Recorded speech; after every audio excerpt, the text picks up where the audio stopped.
What has happened is a colossal military disaster.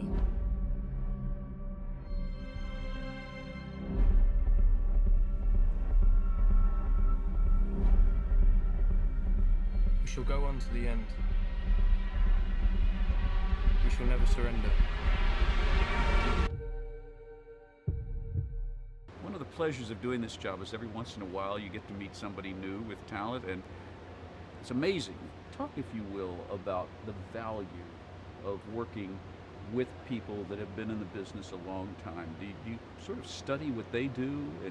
Yeah, absolutely. I think just kind of being around them generally, I was sort of like a sponge to it all, just soaking up as much as I could. And I think the best thing about being around them is that they don't need to give you explicit advice. Just by watching them and just having a general talk with them, I think you really take in so much and how to conduct yourself. And watching them perform is just something unreal. I think it's on a different level. Well, let's get into the weeds here now, because you needed to immerse yourself into something that you may have been a history buff, I don't know, but you couldn't possibly have known what you now know about all of this. I mean, I already knew about the story. I learned about it in history growing up. I didn't know the level of detail that I found out since then. It's just unreal. It's just such an amazing story without any kind of embellishment or anything like that.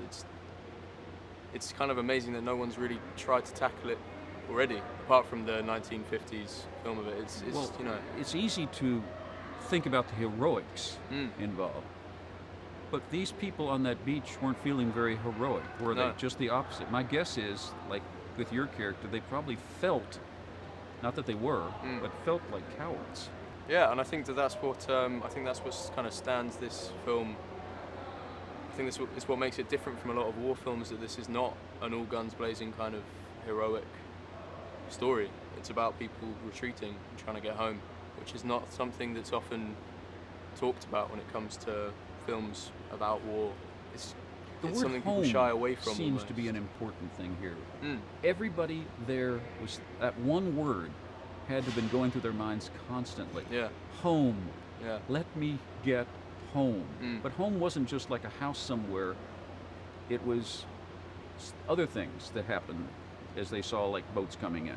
Home, I think, it's the classic saying that everyone says when you've been on holiday or whatever, there's no place like home. But to these guys that have been away for so long and have been thrown into a situation which most of them weren't ready for.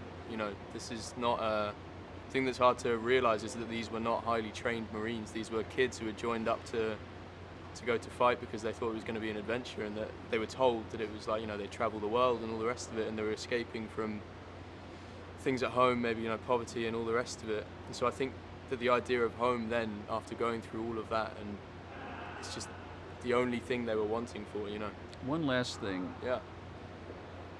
They probably weren't expecting to be greeted the way they were when they got home. What do you suppose they were expecting? I mean, after the First World War, with the white feathers, that were given out when people refused to enlist, I think, they were expecting hatred, maybe, from people. But I guess the thing that they didn't realise is that people were just glad to have them home and alive. Thank you. Thank you very much. I'm Patrick Stoner.